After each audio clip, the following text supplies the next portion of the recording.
ഓം അജ്ഞാനതിമിരാന്തസ്യ ജ്ഞാനാഞ്ജനശലാകയാ ചക്ഷുരുന്മീലിതം യേന തസ്മൈ ശ്രീഗുരുവേ നമഃ. ശ്രീചൈതന്യമനോഭീഷ്ടം സ്ഥാപിതം യേന ഭൂതലേ സ്വയം രൂപാ തഥാ മഹ്യം ദദാതി സ്വപദാന്തികം. വന്ദേഹം ശ്രീഗുരു ശ്രീയുതപദകമലം ശ്രീഗുരും വൈഷ്ണവാംശ്ച ശ്രീരൂപം സാഗ്രജാതം സഹഗണ രഘുനാഥാനിതം ത്വം സജീവം സാദ്വൈതം സാവധൂതം പരിജനസഹിതം കൃഷ്ണ ചൈതന്യ ദേവം ശ്രീരാധാ കൃഷ്ണ പാദാൻ സഹഗണ ലളിതാ ശ്രീ വിശാഖാന്യാം ച. ഹേ കൃഷ്ണ കരുണാ സിന്ധു ദീനബന്ധോ ജഗത്പദേ ഗോപേശ ഗോപികാ കാന്ത രാധാ കാന്ത നമോസ്തുതേ. തപ്ത കാഞ്ചന ഗൗരാംഗീ രാധേ വൃന്ദാവനേശ്വരി വൃഷഭാനുസുതേ ദേവി പ്രണമാമി ഹരിപ്രിയേ. വാഞ്ചാകൽപതരുഭ്യശ്ച കൃപാ സിന്ധുഭ്യ ഏവ ച പതിതാനാം പാവനേഭ്യോ വൈഷ്ണവേഭ്യോ നമോ നമഃ. നമോ വിഷ്ണുപാദായ കൃഷ്ണഭൃഷ്ടായ ഭൂതലേ ശ്രീമതേ ഭക്തിവേദാന്ത സ്വാമിന്നിതി നാമിനെ. നമസ്തേ സരസ്വതേ ദേവേ ഗൗരവാണി പ്രചാരിണേ നിർവിശേഷ ശൂന്യവാദി പാശ്ചാത്യ ദേശധാരിണേ. ജയ ശ്രീ കൃഷ്ണ ചൈതന്യ പ്രഭു നിത്യാനന്ദ ശ്രീ അദ്വൈത ഗദാധര ശ്രീവാസാദി ഗൗരഭക്ത വൃന്ദ. ഹരേ കൃഷ്ണ കൃഷ്ണ കൃഷ്ണ ഹരേ ഹരേ, ഹരേ രാമ രാമ രാമ ഹരേ ഹരേ. ഹരേ കൃഷ്ണ കൃഷ്ണ കൃഷ്ണ ഹരേ ഹരേ, ഹരേ രാമ രാമ രാമ ഹരേ ഹരേ. ഹരേ കൃഷ്ണ കൃഷ്ണ കൃഷ്ണ ഹരേ ഹരേ, ഹരേ രാമ രാമ ഹരേ ഹരേ. ശ്രീല പ്രഭുപാദ് കി ജയ്. ഹരേ കൃഷ്ണ. ശ്രീ രാധാ ഗോവിന്ദ് ടെമ്പിൾ ഇസ്കോൺ മാംഗ്ലൂരിന്റെ ഭഗവത്ഗീത ക്ലാസ്സിലേക്ക് എല്ലാവർക്കും സ്വാഗതം. ഇന്ന് നമ്മൾ അധ്യായം 5 കൃഷ്ണാവബോധത്തിൽ പ്രവർത്തനം, കർമ്മയോഗം കൃഷ്ണാവബോധത്തിൽ പ്രവർത്തനം, ഇതാണ് നമ്മളുടെ അധ്യായത്തിന്റെ പേര്. അപ്പൊ ആദ്യത്തെ അധ്യായം അർജുന വിഷാദയോഗം, രണ്ടാമത്തെ അധ്യായത്തില് ഗീതാ വിഷയ സംഗ്രഹം, മൂന്നാമത്തെ അധ്യായം നമ്മൾ കർമ്മയോഗത്തെ കുറിച്ച് പഠിച്ചു. ഇതും കർമ്മയോഗം തന്നെയാണ്. ഈ കർമ്മയോഗം കൃഷ്ണാവബോധത്തിൽ എങ്ങനെ നമ്മൾ കർമ്മയോഗം ചെയ്യും എന്ന് കൂടുതൽ ഡീറ്റെയിൽഡ് ആയിട്ട് പറയുകയാണ്. പിന്നെ നാലാമത്തെ അധ്യായത്തിന്റെ പേര് ഓർമ്മയുണ്ടോ? കഴിഞ്ഞ ദിവസം പഠിച്ച അധ്യായം. ഇന്നലെ നമ്മൾ അതീന്ദ്രിയ ജ്ഞാനം നാലാമത്തെ അധ്യായം പഠിച്ചു. നാലാമത്തെ അധ്യായത്തിൽ നമ്മൾ ആദ്യം പഠിച്ചത് എന്തായിരുന്നു? ഭഗവാൻ ആദ്യമായിട്ട് ഭഗവത്ഗീത അർജുനനാണോ പറഞ്ഞു കൊടുത്തത്? ആർക്കാണ് പറഞ്ഞു കൊടുത്തത്? നാലാമത്തെ അധ്യായത്തിൽ നമ്മൾ പഠിച്ചു ഭസ്വാൻ എന്ന സൂര്യദേവനാണ് പറഞ്ഞു കൊടുത്തത്. അപ്പൊ അതൊരു ഡിസൈക്ലിക് സക്സഷൻ, ഒരു ഗുരുശിഷ്യ ബന്ധത്തിൽ കൂടിയാണ് ഈ ഒരു ജ്ഞാനം വരുന്നതെന്ന് പഠിച്ചു. അതിനുശേഷം നമ്മൾ നാലാമത്തെ അധ്യായത്തിൽ അവസാനം പഠിച്ചു എങ്ങനെയാണ് നമ്മൾ ഒരു ജ്ഞാനം, ആധ്യാത്മിക ജ്ഞാനം ലഭിക്കുക, നമ്മൾ ആരെ എടുത്തു ചെല്ലണം എന്നാണ് പഠിച്ചത്. നാലാമത്തെ അധ്യായത്തിൽ അവസാനത്തെ ശ്ലോകം പറയുന്നുണ്ട്, നമ്മൾ ആധ്യാത്മിക ജ്ഞാനം കിട്ടണം എന്നുണ്ടെങ്കിൽ നമ്മൾ ഒരു ആചാര്യൻ, ഒരു ഗുരുവിന്റെ അടുത്ത് നിന്ന് വേണം നമ്മൾ അത് മനസ്സിലാക്കാൻ. തദ്വിധി പ്രണിപാതേന പരിപ്രശ്നേന സേവയ ഉപദേക്ഷന്തിതേ ജ്ഞാനം ജ്ഞാനിനാം തത്വദർശിനാം. തത്വദർശിയായ ആ ഒരു ജ്ഞാനി, ആ ഒരു ഗുരു, ആചാര്യനിൽ നിന്ന് വേണം നമ്മൾ ഈ ആധ്യാത്മിക ജ്ഞാനം മനസ്സിലാക്കാൻ. എങ്ങനെ നിഷ്കാമ കർമ്മം നമ്മൾ ചെയ്യും, അതിന് നമ്മൾ എന്തൊക്കെ റൂൾസ് ആൻഡ് റെഗുലേഷൻസ് ആണ് നമ്മൾ ഫോളോ ചെയ്യേണ്ടത്, അതെല്ലാം ആചാര്യൻ നമുക്ക് പറഞ്ഞു തരും. നമുക്ക് സ്വന്തമായിട്ട് ഒരു ആചാര്യൻ ഇല്ലാതെ നമുക്ക് സ്വന്തമായിട്ട് ആധ്യാത്മികതയിൽ പോകുക എന്ന് പറയുന്നത് അത് പ്രാക്ടിക്കൽ അല്ല, നമുക്ക് ഒരിക്കലും ചെയ്യാൻ കഴിയില്ല. കാരണം കാലങ്ങളോളം, ജന്മങ്ങളോളം നമ്മൾ ഈ ഒരു ഭൗതികതയിൽ പെട്ടിരിക്കുകയാണ്. അങ്ങനെ കിടക്കുന്ന നമുക്ക് സ്വന്തമായിട്ട് ഒരു ഗുരു ഇല്ലാതെ ഈ ആധ്യാത്മിക ജ്ഞാനം ലഭിക്കാനായിട്ട് നമുക്ക് സാധിക്കുകയില്ല. അത്രയ്ക്ക് ശക്തിയാണ് ഈ ഭൗതികത. അതിനെ തകർക്കാൻ തത്വദർശിയായ ഒരു ആധ്യാത്മിക ജ്ഞാനിക്ക് മാത്രമേ അത് പറഞ്ഞു തരാൻ സാധിക്കുകയുള്ളൂ.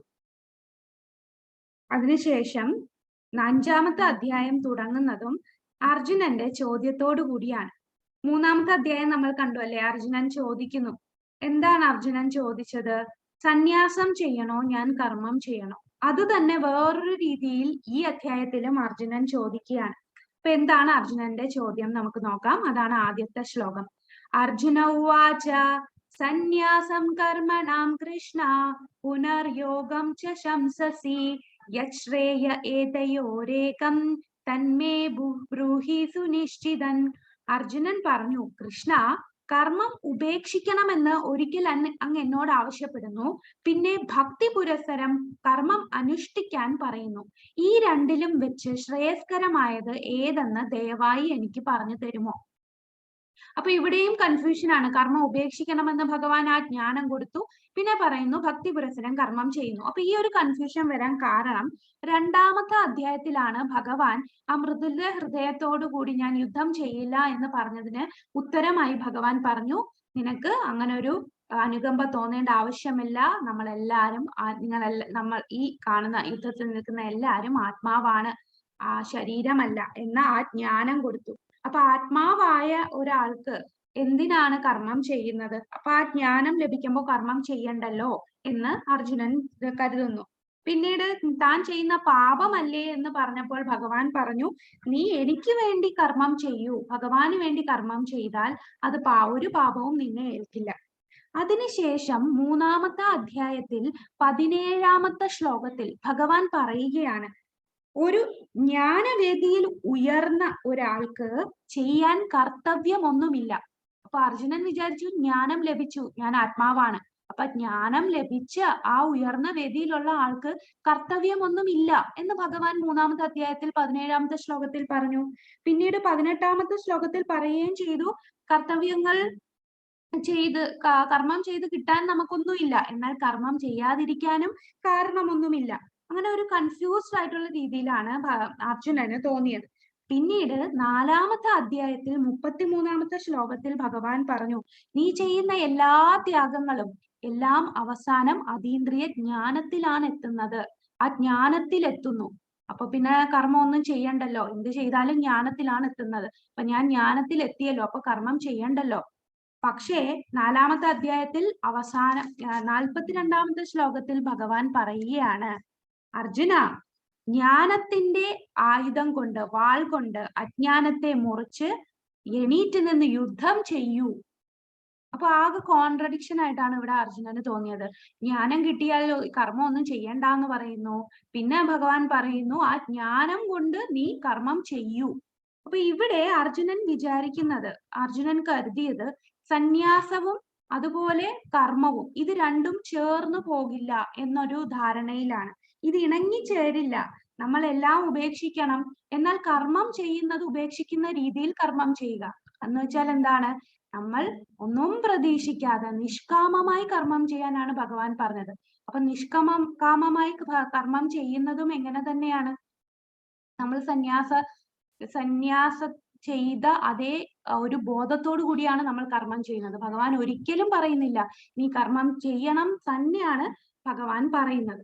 അപ്പൊ ഇവിടെ അർജുനൻ എന്താ സംശയം? കർമ്മം ഉപേക്ഷിക്കണമെന്ന് ഒരിക്കൽ അങ്ങ് എന്നോട് ആവശ്യപ്പെടുന്നു, പിന്നെ പറയുന്നു ഭക്തി പുരസ്സരം കർമ്മം അനുഷ്ഠിക്കാൻ പറയുന്നു.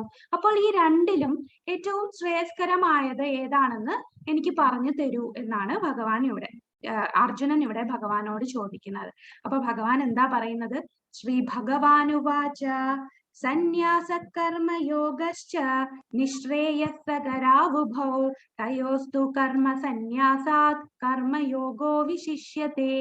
ഭഗവാൻ പറഞ്ഞു, കർമ്മ പരിത്യാഗവും ഭക്തിയുതമായ കർമ്മവും മുക്തിക്ക് നല്ലത് തന്നെ. രണ്ട് ചെയ്താലും മുക്തി ലഭിക്കും.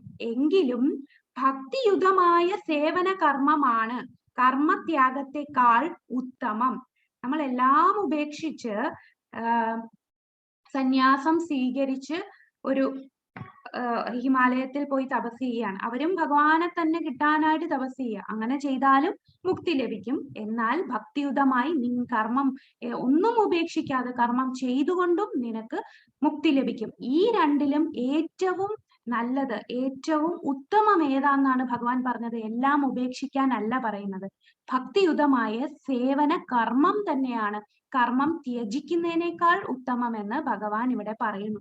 അപ്പൊ ഭഗവാൻ ഒരിക്കലും പറഞ്ഞിട്ടില്ല, സാധാരണ ആൾക്കാരുടെ ചിന്താഗതി എന്ന് പറഞ്ഞാൽ, കൃഷ്ണാവബോധം എന്ന് പറഞ്ഞാൽ അവർക്കൊന്നും ചെയ്യാനില്ല, ചുമ്മാ നാമം ജപിച്ച് നടക്കാം, അതിൽ നിന്ന് അവർക്കൊന്നും ഈ കർമ്മമൊക്കെ എല്ലാം ഉപേക്ഷിച്ചു പോകും. പക്ഷെ ഭഗവാൻ ഇവിടെ ഒരിടത്തും പറയുന്നില്ല, എല്ലായിടത്തും ഭഗവത്ഗീതയിൽ പറയുന്നു, ഈ കർമ്മം ചെയ്യൂ എന്ന് തന്നെയാണ് ഭഗവാൻ പറയുന്നത്.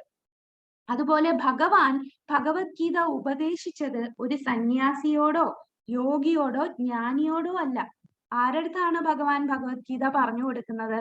നമ്മുടെ അർജുനനോടല്ലേ. അർജുനൻ എങ്ങനെയുള്ള ആ വ്യക്തിയാണ്? അർജുനൻ ഒരു സന്യാസിയാണോ? അദ്ദേഹം ക്ഷത്രിയനാണ്, ഒരു യോദ്ധാവാണ്, അതുപോലെ വിവാഹിതനാണ്, ഒരു ഗൃഹസ്ഥനാണ്, അദ്ദേഹത്തിനും കുടുംബമുണ്ട്, ഒരു വലിയ രാജ്യഭാരം കയ്യിലുള്ള ആളാണ് അർജുനൻ. അതുപോലെ യുദ്ധഭൂമിയിലാണ് നിൽക്കുന്നത്. അങ്ങനെയുള്ള ഒരു വ്യക്തിയുടെ അടുത്താണ് ഭഗവാൻ ഭഗവത്ഗീത ഉപദേശിക്കുന്നത്. അല്ലെങ്കിൽ ഭഗവാൻ ഒരു സന്യാസിയെടുത്ത് ഉപദേശിച്ചു കൊടുക്കാം. അപ്പോൾ നമ്മൾ എല്ലാവരും യുദ്ധഭൂമിയിലാണ്, നമ്മൾ ഈ ജീവിതത്തിന്റെ യുദ്ധഭൂമിയിലാണ്.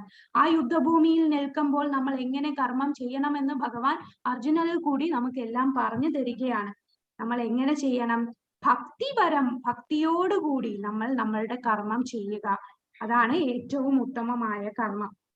അപ്പോൾ നമ്മൾ വിചാരിക്കുന്നത് ഈ ഭക്തി എന്ന് പറയുന്നത് വാർദ്ധക്യമൊക്കെ ആകുമ്പോൾ മതി, നമ്മളുടെ ജീവിതത്തിന്റെ ഒരു അവസാന ഘട്ടത്തിലാണ് ഭക്തി വേണ്ടത് എന്നാണ് പൊതുവെ എല്ലാരും കരുതുന്നത്. കുടുംബ ജീവിതത്തിൽ ജോലിഭാരമൊക്കെ കഴിഞ്ഞു, മക്കളെല്ലാം വലുതായി, അവരെയൊക്കെ വിവാഹം കഴിപ്പിച്ചു, സെറ്റിലായി, നമ്മൾ ജോലിയിൽ നിന്ന് റിട്ടയർ ആയി, ഇനിയുള്ള കാലം ഭക്തി. പക്ഷേ ശ്രീമദ് ഭാഗവതത്തിൽ ഒരു ശാസ്ത്രത്തിലും പറയുന്നില്ല വാർദ്ധക്യത്തിലുള്ളവർക്കാണ് ഭക്തി എന്ന്. ശ്രീമദ് ഭാഗവതത്തിൽ എത്ര എക്സാമ്പിൾ ഉണ്ട്. നമ്മൾ ജീവിതം തുടങ്ങുമ്പോൾ തന്നെ നമ്മൾ ഭക്തി തുടങ്ങണം എന്നാണ്. നമ്മളെ ജീവിതം തുടങ്ങുമ്പോൾ തന്നെ, അതായത് ചെറുപ്രായത്തിൽ തന്നെ നമ്മൾ നമ്മളുടെ ഭക്തി പുരോഗമിച്ചുകൊണ്ടേയിരിക്കണം, ഭക്തിയിൽ ഏർപ്പെടണം. അതിലെ എക്സാമ്പിൾ ആരൊക്കെയാന്ന് പറഞ്ഞോളൂ. ശ്രീമദ് ഭാഗവതത്തിൽ ആരൊക്കെയാണ് ഇതുപോലെ ചെറുപ്രായത്തിൽ ഭക്തിയിൽ വന്ന ആൾക്കാര്?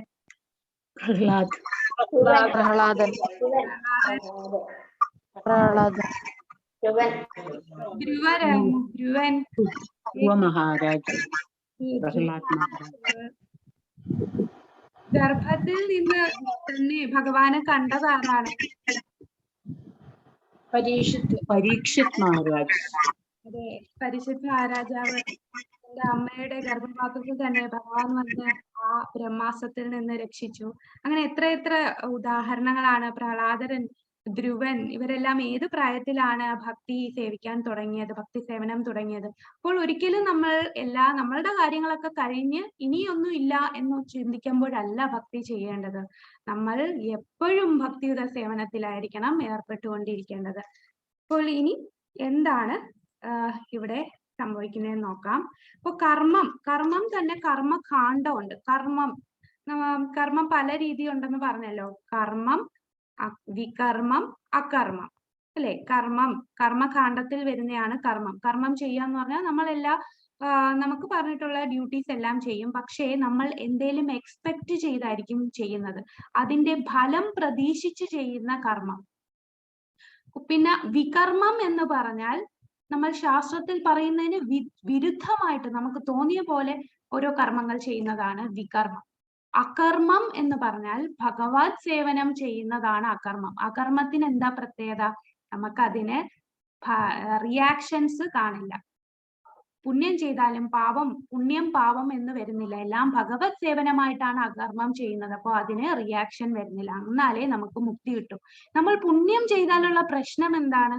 ഞാൻ പുണ്യകർമ്മം ചെയ്തു, അപ്പൊ എന്താ സംഭവിക്കുക? എന്തുകൊണ്ടാ പുണ്യകർമ്മത്തിന് വീണ്ടും ഭൂമിയിലേക്ക് വരണം?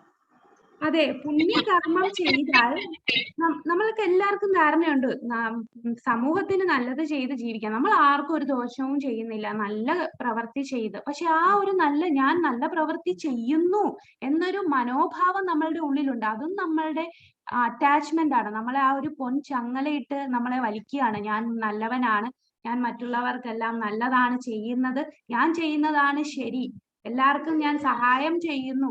ആ ഒരു മനോഭാവം അവരുടെ ഉള്ളിലുണ്ട്. അപ്പോൾ ആ മനോഭാവത്തോടു കൂടി ചെയ്യുക എന്ന് പറഞ്ഞാലും അവരവിടെ അറ്റാച്ച്ഡ് ആവുകയാണ്. അപ്പോൾ അങ്ങനെ കർമ്മം ചെയ്ത പ്രശ്നം എന്താണ്? അവർ വീണ്ടും ബന്ധിക്കപ്പെട്ട് ഈ ഭൂമിയിൽ വീണ്ടും ജനിക്കേണ്ടി വരും. വീണ്ടും ജനിക്കും. അത് പുണ്യം ചെയ്താലും പാപം ചെയ്താലും വീണ്ടും ജനിക്കും. പുണ്യം ചെയ്താൽ നല്ല ജന്മമായിരിക്കും കിട്ടുക. പാപം ചെയ്താൽ നമ്മൾ താഴ്ന്ന ജീവിയായിട്ടായിരിക്കാം ജനിക്കുന്നത്. അപ്പൊ പുണ്യം ചെയ്താൽ, നല്ല പുണ്യകർമ്മം ചെയ്താൽ നമ്മൾ സ്വർഗത്ത് വരെ പോകും. സ്വർഗത്ത് പോയാലോ അതാണോ എല്ലാം? അല്ല. സ്വർഗം എന്ന് പറയുന്നിടത്തും മരണമുണ്ട്. നമ്മളുടെ ഭൂമിയേക്കാൾ കുറച്ചുകൂടെ നല്ല കൂടുതൽ ഫെസിലിറ്റി ഉണ്ട് എന്ന് മാത്രമേ ഉള്ളൂ. കുറച്ചുകൂടെ ആയുസ് കൂടുതലായിരിക്കും സ്വർഗത്ത്. പക്ഷെ അവിടെയും നമ്മളുടെ കാലാവധി കഴിയുമ്പോൾ പുണ്യത്തിന്റെ അളവ് കുറഞ്ഞു കുറഞ്ഞു വരും. ആ പുണ്യം കഴിയുമ്പോൾ നമ്മൾ വീണ്ടും ഭൂമിയിൽ ജനിക്കേണ്ടി വരും. അപ്പൊ പുണ്യകർമ്മവും പ്രശ്നമാണ്, പാപകർമ്മവും പ്രശ്നമാണ്. ഇവിടെ നമുക്ക് ഈ ഒരു സ്റ്റോറി ഇവിടെ കാണാം. ഇത് ആരാണ്? ഈ കഥ എന്താണ്? അറിയാവുന്നവര് പറഞ്ഞോളൂ.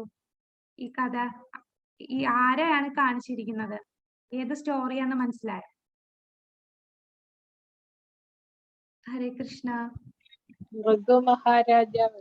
അതെ, നൃഗരാജന്റെ കഥയാണ്. അപ്പൊ നമുക്ക് ഈ കഥ എന്താണെന്ന് നോക്കാം. ഇത് ശ്രീമദ് ഭാഗവതത്തിൽ 10ാമത്തെ സ്കന്ധത്തിലുള്ളതാണ് നൃഗരാജന്റെ ഈ ഒരു കഥ. നൃഗരാജാവ് വളരെ വലിയ സേവനം ചെയ്യാൻ വളരെ തൽപരനായ ഒരു രാജാവായിരുന്നു. അദ്ദേഹം വളരെ ധർമ്മിഷ്ഠനും, ദാനം കൊടുക്കാൻ വളരെ ലിബറൽ ആയിട്ട് എല്ലാവർക്കും ദാനം കൊടുക്കും. അദ്ദേഹം ദാനം കൊടുക്കുന്നത് ഓരോ ബ്രാഹ്മണർക്കും ലക്ഷക്കണക്കിന് പശുക്കളെയാണ് ദാനം കൊടുക്കുന്നത്.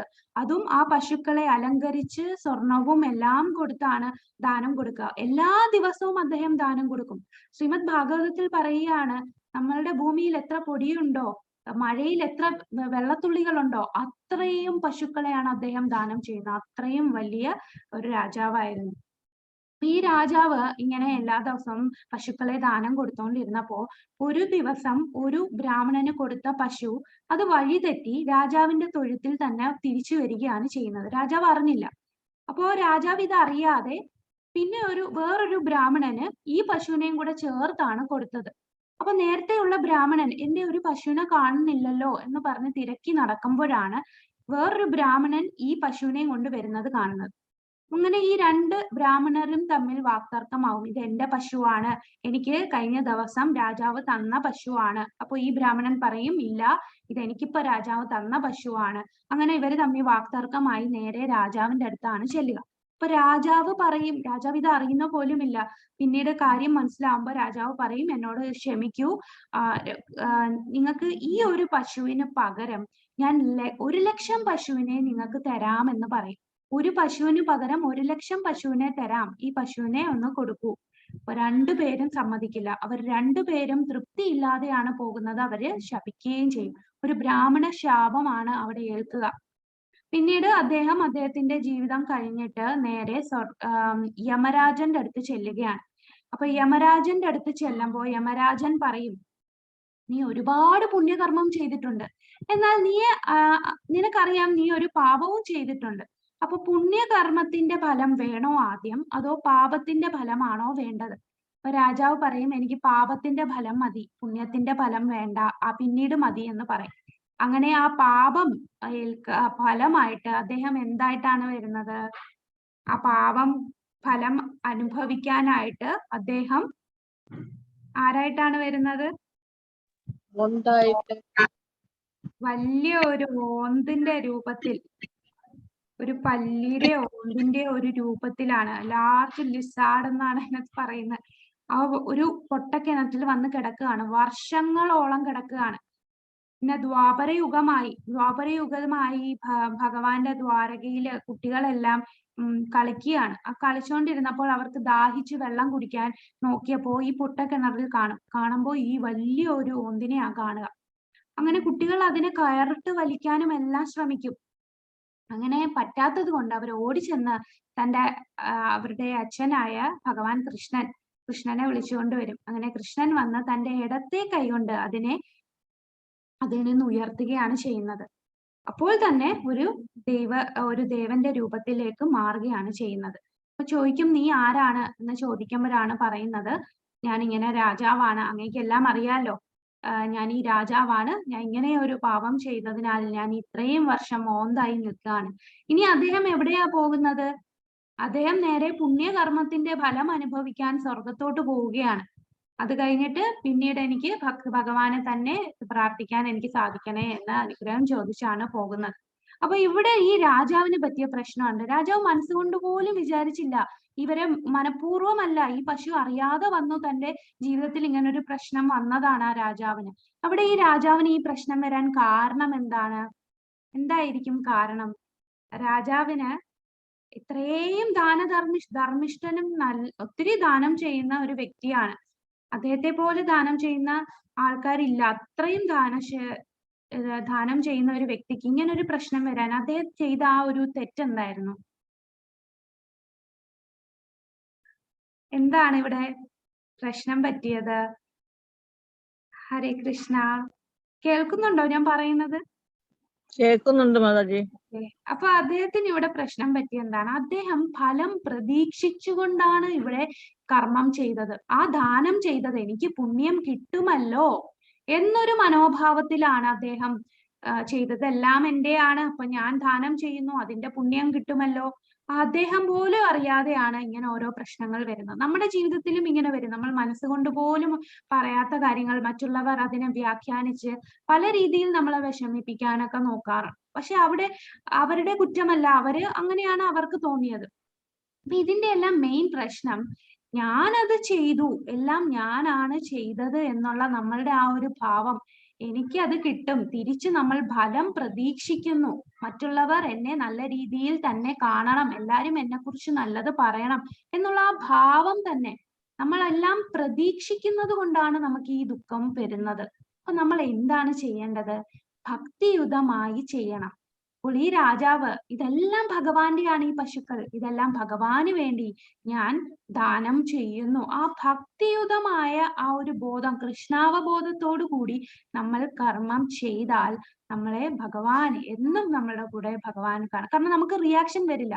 ഇദ്ദേഹത്തിന് ഈ ഒരു പാപം ഏൽക്കാൻ കാരണം അദ്ദേഹം സ്വന്തമായിട്ട് ഫലം പ്രതീക്ഷിച്ച് ചെയ്തതുകൊണ്ടാണ്.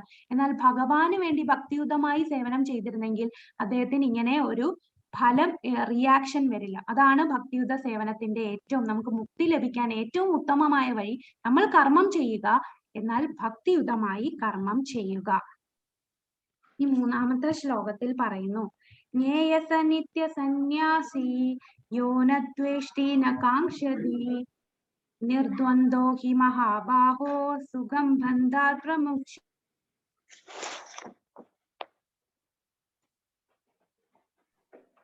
കർമ്മഫലങ്ങൾ ആഗ്രഹിക്കുകയോ വെറുക്കുകയോ ചെയ്യാത്ത ആളാണ് നിത്യസന്യാസി. മഹാബാഹുവായ അർജുന, അയാൾ ദ്വന്ദ്ങ്ങളിൽ നിന്നൊഴിഞ്ഞ് എളുപ്പത്തിൽ ഭൗതിക ബന്ധനത്തിൽ നിന്ന് മുക്തനാകുന്നതോടൊപ്പം മോക്ഷം അടയുകയും ചെയ്യുന്നു. അപ്പൊ കർമ്മഫലം ആഗ്രഹിക്കുകയോ വെറുക്കുകയോ ചെയ്യരുത്. അങ്ങനെയുള്ളവരാണ് നിത്യസന്യാസി എന്ന് ഭഗവാൻ പറയുന്നു. അർജുന, അതിനാൽ അയാൾ ദ്വന്ദ്ങ്ങളിൽ നിന്ന് ഒഴിഞ്ഞു നിൽക്കുന്നു. ദ്വന്ദ്ങ്ങൾ എന്ന് പറഞ്ഞാൽ എന്താണ്? ദ്വന്ദ്ം എന്ന് പറഞ്ഞാൽ ഇച്ഛ, വെറുപ്പ്, ഇഷ്ടം, അനിഷ്ടം, നമുക്ക് വേണം, വേണ്ട, ആഗ്രഹമുണ്ട്, ഇല്ല എനിക്ക് ആഗ്രഹമില്ല, എനിക്ക് ഇത് ഇഷ്ടമാണ് പക്ഷെ എനിക്ക് അത് ഇഷ്ടമല്ല, എനിക്ക് ഇങ്ങനെ വരണം പക്ഷെ എനിക്ക് ഇങ്ങനെ വരാൻ പാടില്ല. അപ്പൊ ഇതാണ് ദ്വന്ദ്ങ്ങൾ.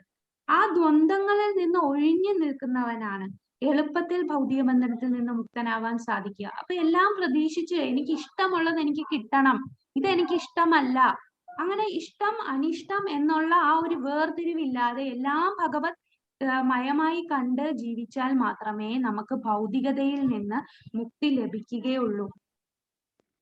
അപ്പോൾ നമുക്ക് നോക്കാം, ഇവിടെ 2 ടൈപ്പ് സന്യാസിമാരെ നമുക്ക് എടുക്കാം. ഒരു സന്യാസി എല്ലാത്തിൽ നിന്നും മുക്തനായി എല്ലാം ഉപേക്ഷിച്ച് ഹിമാലയത്തിൽ പോയി തപസ് ചെയ്യുന്ന ഒരു സന്യാസി. വേറൊരു സന്യാസിയെ എടുക്കാം. ആ സന്യാസി എന്താ ചെയ്യുന്നതെന്ന് വെച്ചാൽ ഭൗതികമായിട്ടുള്ള എല്ലാ കാര്യങ്ങളും ഉപയോഗിക്കുന്നുണ്ട്. അദ്ദേഹം എയ്റോപ്ലെയിനിൽ പോകുന്നു, അദ്ദേഹം വലിയ വലിയ കാറുകളിൽ യാത്ര ചെയ്യുന്നു, കപ്പലിൽ യാത്ര ചെയ്യുന്നു, അദ്ദേഹത്തിന് കൂടുതൽ പണം കിട്ടുന്നു. എന്നാൽ ഇതെല്ലാം അദ്ദേഹം ഭഗവാന്റെ ജ്ഞാനം മറ്റുള്ളവർക്ക് പകർന്നു കൊടുക്കാൻ മാത്രം ഉപയോഗിക്കുന്നു. അപ്പൊ ആദ്യത്തെ സന്യാസി ഇതൊന്നും ഉപയോഗിക്കില്ല. പണം കിട്ടിയാൽ തന്നെ അയ്യോ പണം എന്ന് പറഞ്ഞാൽ അത് മായയല്ലേ, ആ മായ എന്നെ മായയെ ബാധിച്ചു കഴിഞ്ഞാൽ ഞാൻ ഇതിൽ നിന്ന് ഭൗതികതയിൽ വീണുപോകും. അതിനാൽ നല്ല ആയിട്ടുള്ള കാര്യങ്ങളൊന്നും ഈ ആദ്യത്തെ ടൈപ്പ് സന്യാസി സ്വീകരിക്കില്ല. കാരണം അദ്ദേഹത്തിന്റെ ചിന്ത ഞാൻ ഈ മായയിൽ അടിപ്പെട്ടു പോവും, ഞാൻ അതില് ബന്ധപ്പെട്ട് ഞാൻ പിന്നെ എന്റെ ഭഗവാനിലുള്ള ശ്രദ്ധ മാറിപ്പോവും. അതുകൊണ്ട് അദ്ദേഹം എല്ലാം ഉപേക്ഷിച്ച് ഹിമാലയത്തിൽ പോയി സന്യസിക്കുന്നു. മറ്റൊരു സന്യാസി ചെയ്യുന്ന എന്താണ്, ഇതെല്ലാം ഉപയോഗിക്കും. നമുക്ക് തന്നെ നോക്കാം, നമുക്കൊരു ലാപ്ടോപ്പ് കിട്ടി, ഇദ്ദേഹം എന്ത് ചെയ്യും, ഈ ലാപ്ടോപ്പ് വെച്ച് ഭഗവാന്റെ ആ ജ്ഞാനം മറ്റുള്ളവർക്ക് പകർന്നു കൊടുക്കാൻ ഉപയോഗിക്കും, ഭഗവത് സേവനമായിട്ട് ഉപയോഗിക്കും. എന്ത് കിട്ടിയാലും, പണം കിട്ടിയാലും അത് ഭഗവാന് വേണ്ടി ക്ഷേത്രം നിർമ്മിക്കാം, ഭഗവാന് വേണ്ടി പുസ്തകം രചിക്കാം, ഭഗവാന് വേണ്ടി എന്തൊക്കെ നമുക്ക് ചെയ്യാൻ സാധിയോ ഭഗവാന്റെ ആരാധനയ്ക്കും എല്ലാത്തിനും ഉപയോഗിക്കുന്നു. എന്നാൽ അദ്ദേഹം ഭൗതികമായിട്ടുള്ള എല്ലാ സാധനങ്ങളും ഉപയോഗിക്കുകയും ചെയ്യുന്നുണ്ട്. അപ്പൊ ഈ രണ്ട് പേരിൽ ഏതാണ് ഏറ്റവും ഉത്തമനായിട്ടുള്ള സന്യാസി? ആദ്യം പറഞ്ഞ ആളാണോ രണ്ടാമത് പറഞ്ഞ ആളാണോ? രണ്ടാമത് പറഞ്ഞത് ആൾ. രണ്ടാമത് പറഞ്ഞ സന്യാസി അല്ലേ? അതാണ് കർമ്മം ചെയ്യുക, നമ്മൾ കർമ്മം സ്വീകരിക്കും. പക്ഷെ ഈ കർമ്മം ചെയ്യുമ്പോ എങ്ങനെയാണ്, നമ്മൾ ദ്വന്ദ്ങ്ങളിൽ നിന്ന് ഒഴിഞ്ഞു തന്നെ ആ കർമ്മം ചെയ്യുക. നമ്മൾക്ക് എനിക്കിത് ഇഷ്ടമല്ല, അതുകൊണ്ട് ഞാൻ ഇത് എടുക്കില്ല, എനിക്ക് പണമൊന്നും വേണ്ട, എനിക്ക് അതൊക്കെ എടുത്താൽ പണത്തിന് എന്റെ കൈ കൊണ്ട് തൊട്ടാ ഉടനെ ഞാൻ അതിൽ വീണു പോകും, അതുകൊണ്ട് എനിക്കത് വേണ്ട, ഒന്നും നമ്മൾ വേണ്ട എന്ന് പറയുന്നില്ല. നമുക്ക് എതിരായിട്ട് എന്ത് വന്നാലും ഇങ്ങനെ വന്നല്ലോ നമ്മൾ വിഷമിക്കുന്നില്ല. എല്ലാത്തിൽ നിന്നും ഒഴിഞ്ഞ് എല്ലാം ഭഗവത് സേവനത്തിനായിട്ട് ഉപയോഗിക്കുന്നവരാണ് മുക്തനാവുന്നത്. അങ്ങനെയുള്ളവർക്കേ മോക്ഷം അടയാനും സാധിക്കുകയുള്ളൂ. സന്യാസസ്തു മഹാബാഹോ ദുഃഖമാപ്തും യോഗതഃ യോഗയുക്തോ മുനിർബ്രഹ്മാന ചിരേനാധിഗച്ഛതി. എല്ലാ കർമ്മങ്ങളും ത്യജിച്ചു വന്നിരിക്കലും ഭഗവത് സേവനത്തിൽ ഏർപ്പെടാതെ ആർക്കും സന്തുഷ്ടി നേടാനാകില്ല. ഇപ്പൊ ഞാൻ പറഞ്ഞ ആദ്യത്തെ ടൈപ്പ് സന്യാസി ആണെങ്കിൽ എല്ലാം ഉപേക്ഷിച്ചു പോയാലും അവർ പിന്നീട് തിരിച്ച് വന്ന് വീണു പോകും, അവർക്ക് ഒരിക്കലും സന്തോഷം കിട്ടുകയില്ല. ആ ഒരു സന്തുഷ്ടി ലഭിക്കണമെങ്കിൽ നമ്മൾ ഭഗവാന് വേണ്ടി കർമ്മം ചെയ്താലേ നമുക്ക് ആ സന്തുഷ്ടി ലഭിക്കുകയുള്ളൂ. ഇപ്പൊ സന്യാസിമാർ തന്നെ രണ്ട് ടൈപ്പാണ് ഈ ഒരു ശ്ലോകത്തിൽ പറയുന്നത്. ഒരാള് സാഖ്യ, ഒരു മായാവാദി സന്യാസി. ഈ മായാവാദി സന്യാസിയാണ് കർമ്മം എല്ലാം ഉപേക്ഷിക്കുന്നത്. എന്നാൽ മറ്റൊരു സന്യാസി, വൈഷ്ണവ സന്യാസി എന്താ ചെയ്യുന്ന, ഭക്തിയുത സേവനത്തിൽ ഏർപ്പെടുന്ന ചിന്താശാലിയായ ഒരു വ്യക്തി പരമപദം പ്രാപിക്കും. ഇപ്പൊ രണ്ട് ടൈപ്പ് സന്യാസികളെ കുറിച്ച് ആണ് ഇവിടെ പറഞ്ഞിരിക്കുന്നത്. ഒന്ന് സാഖ്യ സന്യാസി, മായാവാദി സന്യാസി. മായാവാദികൾ എന്താ ചെയ്യുന്നതെന്ന് പറഞ്ഞാൽ അവർ സ്വതന്ത്രമായി ഓരോ വ്യാഖ്യാനങ്ങൾ പറയും. ഭഗവാൻ പറഞ്ഞത് അതുപോലെ ആയിരിക്കില്ല പറയുന്നത്, സ്വതന്ത്രമായിട്ടായിരിക്കും അവർക്ക് തോന്നുന്ന കാര്യങ്ങൾ പറയും. എന്നിട്ട് അവർക്ക് തോന്നുന്ന രീതിയിൽ അവര് ഓരോ ക്ലേശങ്ങൾ അനുഭവിക്കും. ഇങ്ങനെ ക്ലേശകരമായിട്ടുള്ള നിബന്ധനകളൊക്കെ വെച്ച് അവർ ഓരോ കർമ്മം ഒന്നും ചെയ്യാതെ എല്ലാം ഉപേക്ഷിച്ച് ഇങ്ങനെ പോകുമ്പോൾ പിന്നീട് അവര് ക്ഷീണിക്കുകയാണ് ചെയ്യുന്നത്.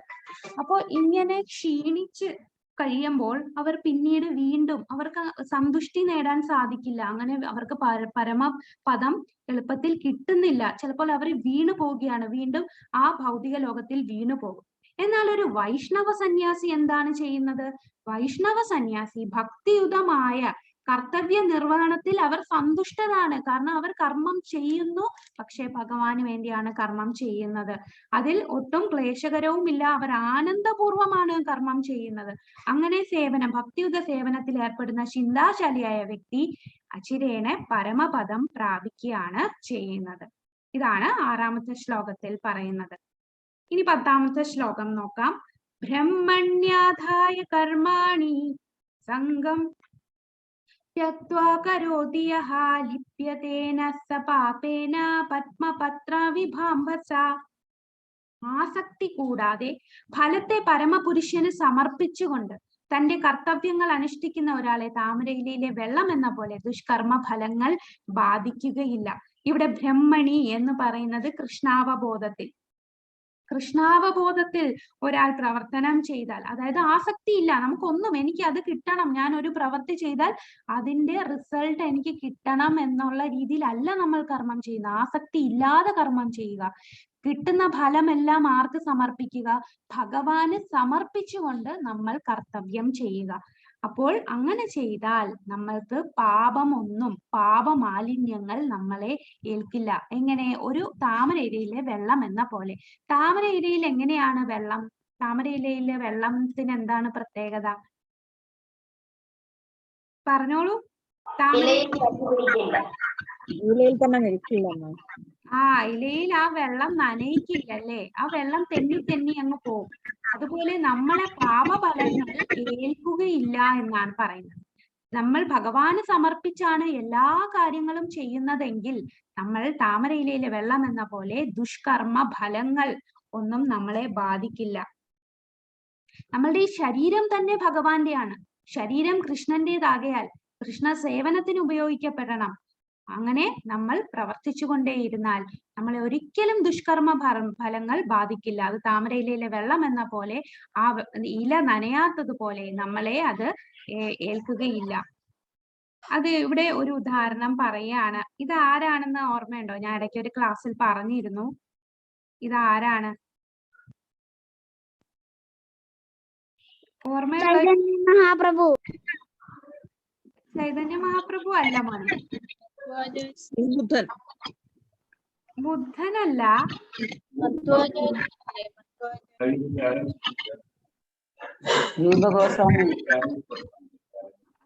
അല്ലല്ലോ. സിന്ധുരാണി മാതാജിക്ക് അറിയോ? ഹരിദാസ് ഠാക്കൂർ.